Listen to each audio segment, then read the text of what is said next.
film qui va durer quelques minutes, mais qui retrace justement en quelques minutes 4 ans et quelques mois de travail.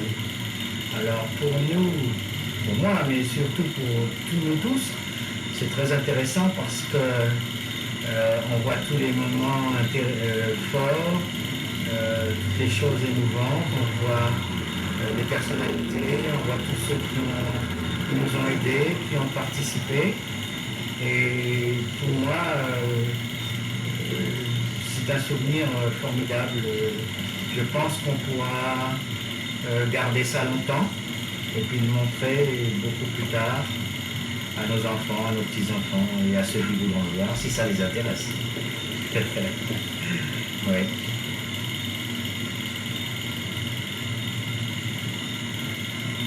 Donc 4 ans d'aventure, 4 ans de misère, 4 ans de bonheur.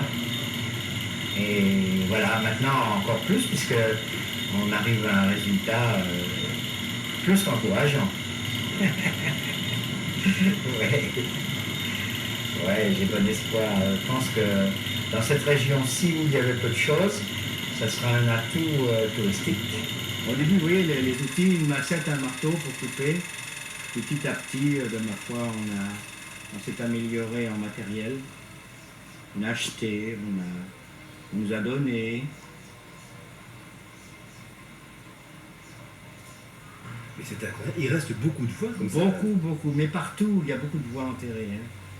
Si on se donnait la peine, on trouverait des trésors. Enfin, ce que je juge est un trésor, bien entendu.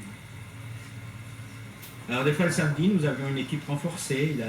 C'est un oncle ou un beau-frère, je ne m'en rappelle plus, à Serge, qui nous a rendu d'immenses services. Et puis nos bénévoles, et puis des gens qui venaient comme ça, de temps en temps donner un coup de main. C'est un travail de forçat que vous faites. Oui, on a bossé. Il fallait le vouloir. Hein. C'est vrai. Tiens, voilà Claude Brachet avec sa casquette à l'envers. Je ne sais pas si vous le reconnaissez. Ludovic, le fils de Serge. Mais on ne vous prenait pas pour des fous quand on voyait ça? Si, au début on nous prenait pour des dingues, on disait mais c'est pas possible, qu'est-ce qui leur arrive? D'ailleurs, les gens qui n'étaient pas solides se sont éliminés d'eux-mêmes, puisque le samedi matin, en plein soleil, il fait chaud, ça ne plaît pas à tout le monde. Hein. Ils sont venus 1 fois, 2 fois, 3 fois, puis ils sont plus revenus. En fait, vous avez travaillé, donc, précisez-le bien, tous les week-ends. Tous les week-ends. Tous les samedis uniquement. Hein. Samedi uniquement. Samedi matin. Combien de temps? Ça fait maintenant... Ça fait 4 ans. Hein. 4 ans et quelques mois. Hein. Voilà le lancement du premier pont. Le plus près de la gare. Hein, celui qu'on emprunte tout de suite à la sortie de la gare. Vous voyez, c'est Mac, alors là, c'est des vues de cinéma. Là. C'est pas des vues de... Oui, la mise en place des panneaux. La mise en place des broches pour assembler chaque panneau. Là, vous avez eu des moments de découragement là? Oui, certainement. Surtout au début, parce qu'on ne voyait pas vraiment comment on allait s'en sortir. On voyait un peu l'ampleur de la tâche et on ne savait vraiment pas comment on allait s'en sortir. Puis, tu te reposes des premiers rails, puis chaque bête fait 300 kg. Hein. Très lourd. C'est des bons rails de récupération, vous voyez, ils ont déjà servi. Hein. Mais ils sont pratiquement à l'état neuf, hein. C'était des voies de garage, etc. 300 kilos. Oui, 300 kilos à l'origine. Alors ça, voilà le jour du premier rail. Alors il y avait monsieur Benoît, que vous connaissez à gauche, il y a, voilà, le monsieur Laforce, et puis le sous-préfet, et puis le maire, l'ordino là-bas, et puis le commandant du SMA. Donc c'est des personnalités qui sont venues poser le premier rail. Hein, et j'applaudis, applaudissons. Tout le monde était content. Hein. Là aussi, c'était un moment fort. Hein. Ouais. Qu'est-ce que vous dites là? Je dis enfin, ça y est, on sort de la récup et on est en train de construire. Tiens, voilà un moment important. C'est symbolique, d'accord, mais c'est important. Enfin, on a roulé. même si ça ressemble à rien, mais on a roulé. Cette fois-ci, c'est la sortie de l'engin du lieu où il était pour le mettre sur la voie. Hein. J'ai encore 2 autres films qui sont de développement qui ne sont pas rentrés. Alors là, on le sort vraiment. Là, maintenant, c'est un c'est un moment inoubliable et très fort. Hein. Ça y est. Alors on l'a traîné sur le béton. Monsieur Benoît n'était pas d'accord au début parce qu'on allait abîmer son béton. Puis finalement, il a vu que ça n'abîmait rien. Il a dit bon, d'accord, ok, on fait comme ça. Heureusement parce qu'il aurait fallu mettre des coups qu'on le voit, le faire avancer, retirer, son moteur tourne et il cède mutuellement. Hein, pour d'un côté l'engin qui le traîne et lui qui est sur son moteur. Ah, Serge est aux commandes. Voilà, là il regarde une dernière fois avant de s'engager parce que ça ne dit pas de passer à côté. Là, allez, hop, ça y est. Il a piqué déjà. Non, non, le plan est beau là, c'est bien. Pas la peine de. Les détails, des fois, trop de détails. Oui, c'est vrai. Oui. Ça y est, voilà. Là, oh, depuis le temps qu'on attendait ça, c'est pas possible. Voilà, ça y est. C'est parti. Enfin. Et puis des belles bielles. Ouais. Le projet au départ, c'est de réhabiliter tout ce qui a contribué à faire l'histoire de notre île, notamment l'histoire de la coupe de la canne, de la fabrication de sucre et de la distillation de rhum. Donc on a, vers les années 1870, on a mis sur pied un réseau de voies ferrées pour aller chercher la canne un petit peu à travers les champs. Et c'est vrai que pratiquement pendant un siècle, la Martinique a vécu sous le rythme des voies ferrées. Donc ces voies ferrées ont disparu depuis 1970. Donc notre souci c'était de réhabiliter cette époque et de remettre un petit peu les trains en marche. Donc dans notre souci de réhabilitation du patrimoine culturel de la Martinique, il va penser qu'un petit train qui relierait le musée du rhum au musée de la banane pourrait être particulièrement intéressant du point de vue de la vie.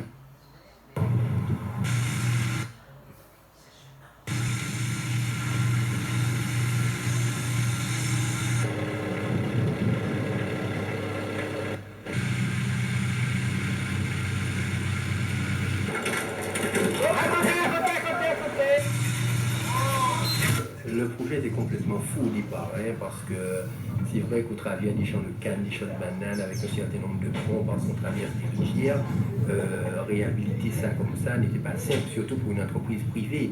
Mais enfin, il a fallu effectivement la passion de certains, la passion pour les traits de certains, la passion pour le patrimoine de d'autres, en fait, qui fait que nous avons pu en fait créer une espèce de synergie qui a amené la réalisation de ce projet à terme. Quoi. Alors bien sûr, il y a eu énormément de petits problèmes entre-temps, de financement, de désaccords, d'indemnités de riverains, etc. Et c'est pour ça que d'ailleurs ce projet a pris 5 ans avant de voir le jour. Et aujourd'hui, on peut quand même être relativement fier de ce que nous avons réalisé. Comment ça a démarré cette aventure? Bien, je suis arrivé en Martinique en 1992 suite à une mutation professionnelle. Parce que j'étais en métropole, je faisais déjà du train touristique au sein de l'association PICAP pour la préservation et l'entretien des véhicules anciens, donc le chemin de fer de la Haute-Saône, pardon. Et je suis arrivé ici, je me suis retrouvé un petit peu sans ma passion préférée. Donc j'ai cherché un petit peu dans la campagne martiniquaise, c'est comme ça que j'ai appris qu'il y avait eu par le passé plus de 240 km de voies ferrées. Et malheureusement, il restait plus grand chose puisque tous les réseaux ferrés ont cessé d'être exploités aux alentours des années 70. Malgré tout, j'ai découvert devant le musée du Rhum à Sainte-Marie, à l'usine Saint-James, j'ai découvert une locomotive à vapeur. Oui. La dernière que l'on trouve en Martinique, la dernière sur les 49 qui ont été importées par la même société d'ailleurs qui est la société Corpé-Louvet. Nous sommes aujourd'hui à peu près une dizaine comme ça à travailler pratiquement tous les samedis depuis plusieurs années pour mettre en fait ce train qui est un train fabriqué de toutes pièces en kit, quoi, avec un châssis uniquement de l'époque qu'on a retrouvé enfoui complètement dans la terre et qu'on a fait ressortir et qu'en fait on a fait pratiquement un train en pièces détachées qu'on a commandé et qui a voyagé au travers de l'océan. C'est votre premier voyage là, avec les wagons? les wagons, ce sera le premier, ouais. Un test. On va voir. Je vous présente le démarreur officiel.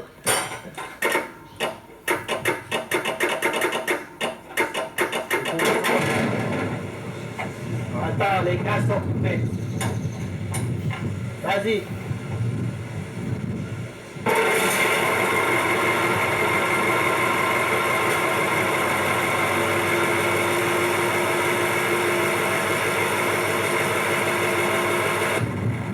Bon, maintenant, il faut attendre que les bouteilles d'air soient chargées pour pouvoir démarrer. David, les freins sont collés là. Les freins sont collés.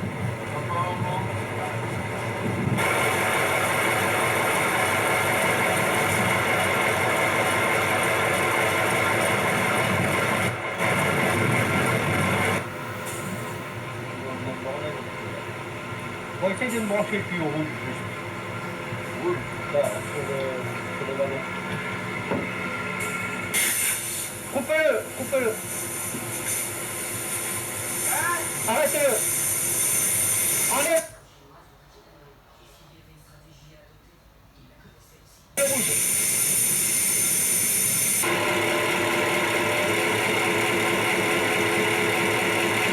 La pression d'air, il monte au-delà de ce qui est raisonnable, si bien que les tuyaux ils lâchent. Donc il est occupé à régler le tarage de la pression d'air. Pour qu'à 8 kg ça déclenche et la pression superflue s'en aille.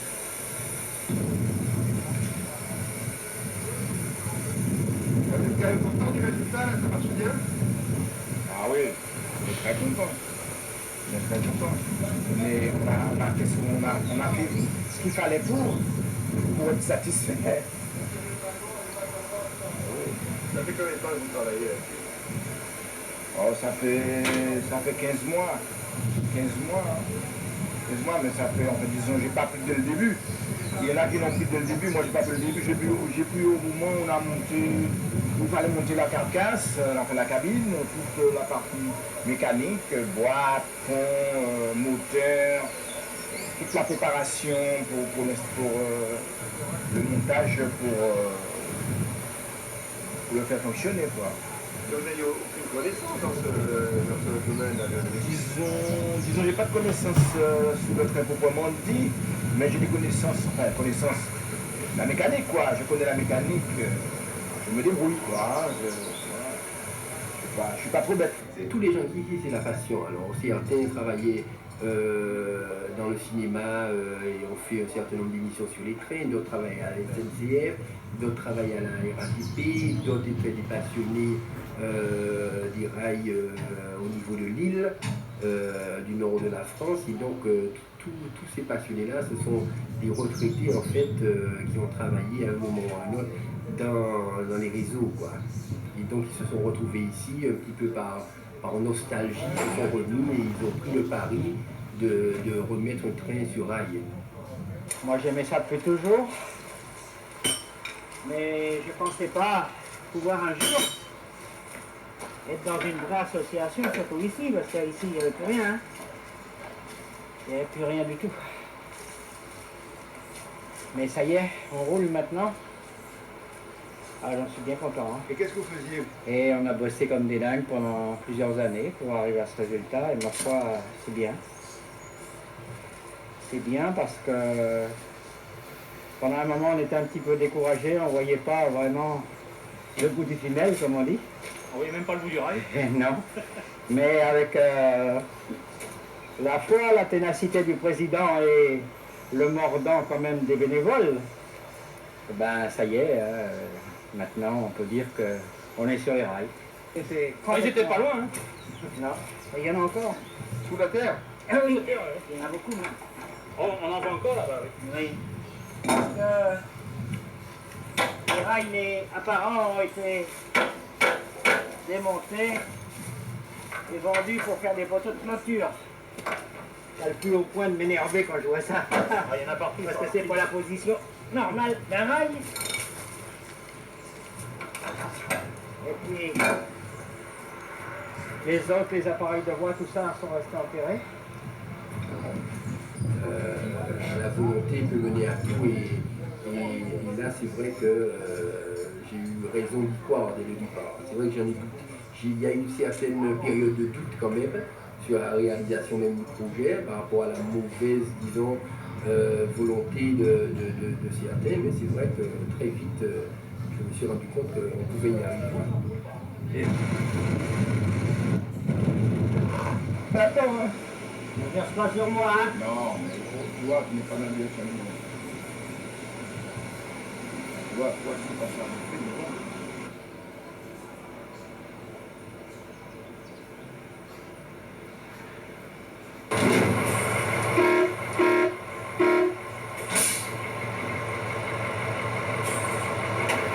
Allez, c'est parti.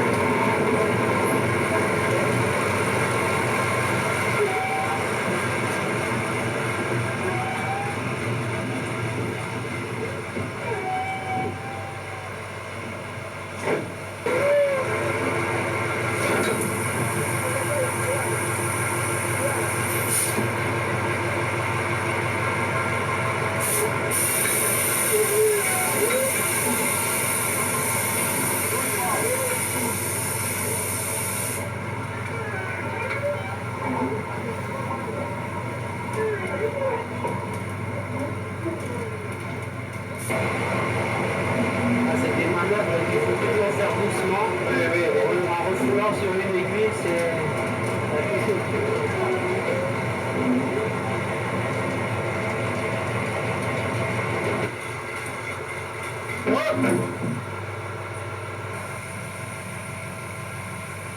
Bon, dis-lui d'essayer d'avancer de 40 cm. Oh! Où il est le pilote?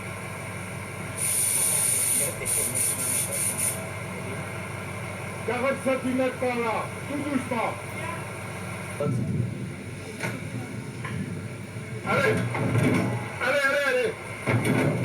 Allez! Oh! Doucement! Et par contre, on va mettre 6 jours.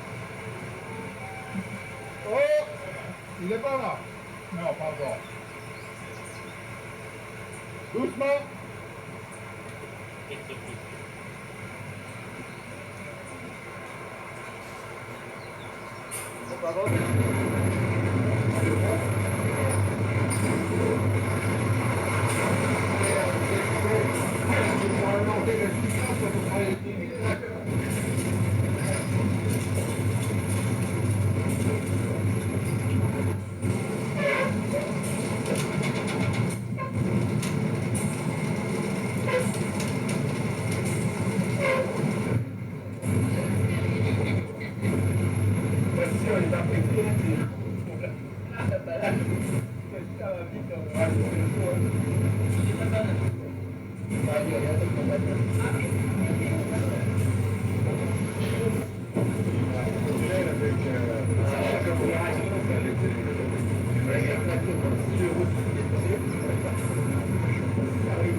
Il a bouffé, hein.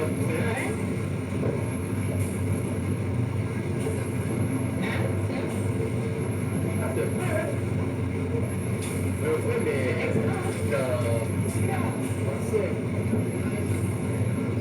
alors, vous n'êtes pas autorisé par la vitesse? Ici, ça va. Il n'est pas maîtrisé.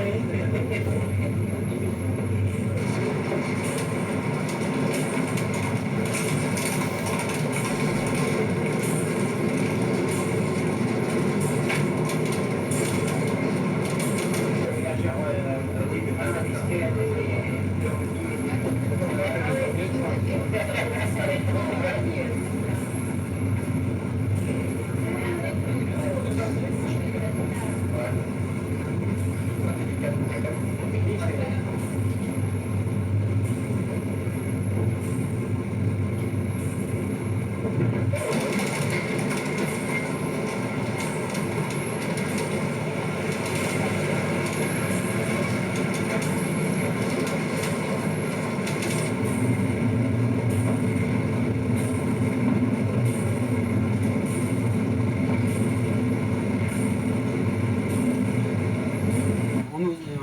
pris pour des fous au départ, lorsque les gens ont vu l'état du locomoteur d'Avenport, l'état dans lequel il se trouvait quand nous l'avons récupéré. Les gens n'y croyaient pas beaucoup parce que bon, je les comprends quelque part, mais il faut dire que chez nous, dans l'association, on avait la foi, on avait la passion, et puis on a prouvé qu'avec la passion, on peut déplacer des montagnes.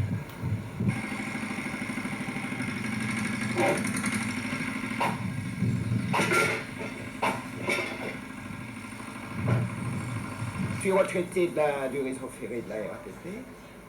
Et puis un jour, il y avait une fête, une exposition avec un stand qui appartenait à l'association, les Amis du Rail, les rails de la canne à sucre. Et je ne voyais ni rail ni rien, alors j'ai demandé, mais est-ce que ça a un rapport avec les rails vraiment? C'était des fans qui étaient là, qui m'ont répondu, oui, justement, on est une association qui voulons monter un réseau ferré ici, redonner vie au réseau existant, pour relier le musée du Rhum au musée de la banane. Ah, j'ai dit, ben, c'est intéressant, est-ce qu'on peut vous rejoindre? Avez-vous du monde? Est-ce que vous avez besoin de bras? On dit, écoutez, vous serez les bienvenus. Et puis depuis, j'ai rejoint l'association, et puis bon, ben, je suis le plus assidu possible. Des fois, on ne peut pas toujours être tout. Et puis j'y prends goût, je n'étais pas du tout qualifié au niveau voix, mais comme j'ai beaucoup travaillé dans l'environnement des poseurs de voix au réseau ferré et du métro, j'ai essayé d'apporter mon concours à l'association.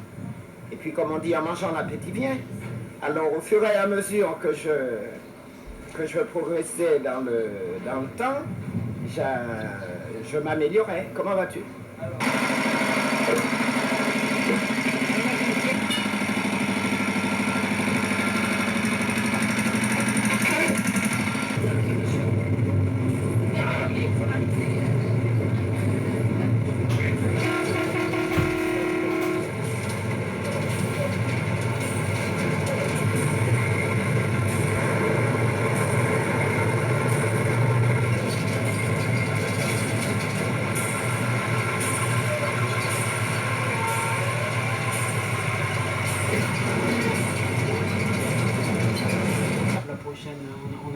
L'aventure de la reconstruction et de la voie ferrée, de la rénovation du matériel sur une première section, puisqu'on n'est pas encore arrivé jusqu'au musée de la banane. Donc ça, c'est la première aventure. La deuxième aventure, ça va être celle de l'exploitation, c'est-à-dire qu'on va mettre en service ce train et l'ouvrir aux touristes et même aux locaux. Donc les gens vont pouvoir venir faire un tour en train sur cette section qui est ouverte. Et puis il y aura une troisième étape, ce sera la construction de la seconde partie de la voie ferrée qui va nous amener cette fois jusqu'au musée de la banane.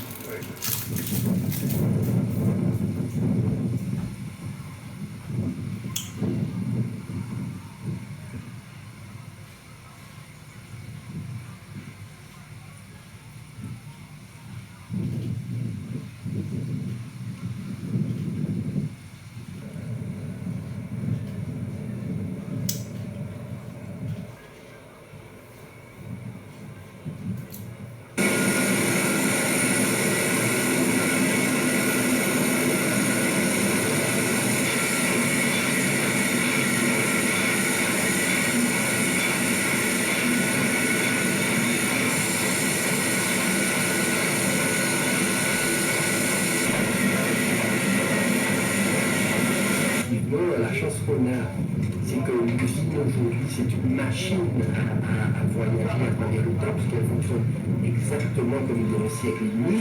Et donc, en matière de tourisme authentique, je pense qu'on a cette chance-là de pouvoir vraiment remontrer exactement comme à l'identique ce qui se passait il y a un siècle et demi. Et le pitret, notamment, fabriqué dans les bonnes conditions de l'époque, sera encore l'objet d'authenticité.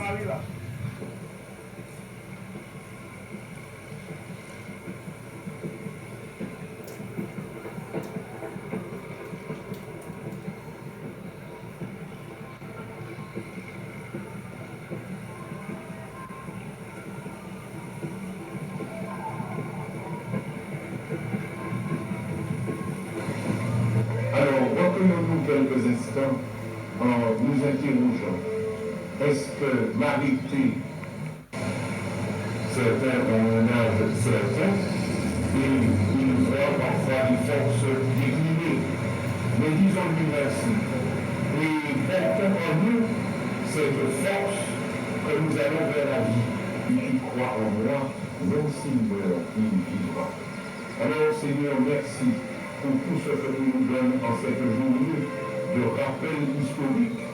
Et surtout, merci pour toute la joie que tu nous donnes, parce que nous allons dépasser simplement ce qui est visible pour rencontrer ce qui demeure.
machine à vapeur là. Bon, il était plus simple pour nous, du moins on le pensait, finalement ça s'est pas avéré tout à fait exact, mais enfin bon, il était plus simple de remettre en route un locotracteur diesel dans un premier temps. Puis de toute façon, c'est un engin qui est capable de rouler tous les jours, alors que la machine à vapeur ne pouvait pas rouler tous les jours.